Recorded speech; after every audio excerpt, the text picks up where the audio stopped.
Mahindra TUV 300 वाहनाने अचानक घेतला पेट. सिन्नर तालुक्यातील घटना. आज दिनांक 8 जून 2026 रोजी नाशिक जिल्ह्यातील सिन्नर तालुक्यातील वडझिरे या गावात एका चारचाकी वाहनाने अचानक पेट घेतला.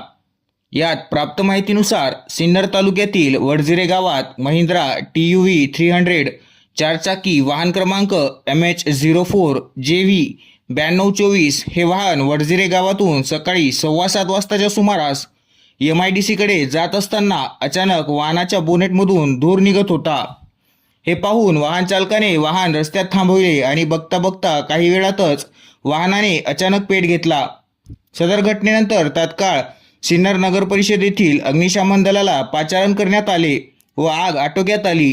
सुदैवाने यात कोणतीही जीवितहानी झाली नाही, मात्र वाहनाचे मोठ्या प्रमाणात नुकसान झाले आहे.